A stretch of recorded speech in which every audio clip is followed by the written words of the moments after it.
Pistons shrieking with the miserable sound of industry, hiss with friction as they inevitably run dry. The final streak of steam whistles, singing its last cry. Yet there the machine still stands, resolute, accepting the battering, pulsing silence of responsibility. Stoic, he glares down, disdainfully wistful at humanity. One final expectation, one last task. Just a little more weight, more coal, no time to be idle. Springs wound taut by a careless master, one last lump of coal foraged for and haplessly cast in. A torturous burning ember ignites in his belly as hot as sin. Eyes eventually flicker to light, scared and tired, reflecting the licks of flames as they drip his final tears. Gears that once whirred with the music of ingenuity reluctantly half turn, then stop, cocking their heads on their axle pins, pleading for rest. One last trying turn, ajar teeth snap, reality sets in. One final expectation, one last task, just a little more weight, more coal, no time to be idle. Eyes once filled with flame flicker finally, signalling silence, and turn from intense glistening orbs to cracked marbles, dead and black. Gasping, his eyes all at once widen and shrink as steam sighs from his back. The last light was boarded up yonds ago, and the blackness slicked its way in.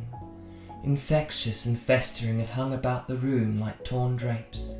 It was as silent as death, except for the light beam of a single nail hole, which like a pinhole projected a single dot upon his chest, likened to some sparkling tepid stream, a spy hole for his weary glazed eyes, through which he was permitted to dream. Through it he saw flowers of colours most vibrant and of most indescribable beauty, sun and light that flooded a coastal cliff, where a gardener followed by bees tended to life.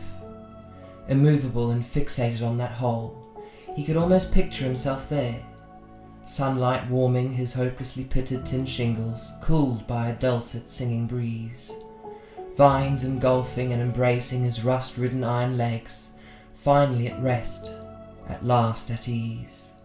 In these moments he could almost feel the seized hinges of his jaw attempting to beckon a smile.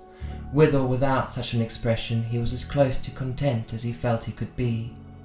As each evening accosted itself upon the light, the hole would seem to close off, and he, recoiling in realization at the truth, could almost hear the faint ticking of an escapement, the last of life that was left in him, still there ticking tediously and waiting for the light adjacent, keeping time and holding rhythm until the night had passed by. In the night he'd indulge in this daylit fantasy, recalling these images in his mind's eye, as he longed for the light and one by one relived in feverish anguish these false fantasies. He'd offer a single tear for each, a droplet as corroded green as the grass he thinks he sees. One final expectation, one last task, just a little more weight, more coal, no time to be idle.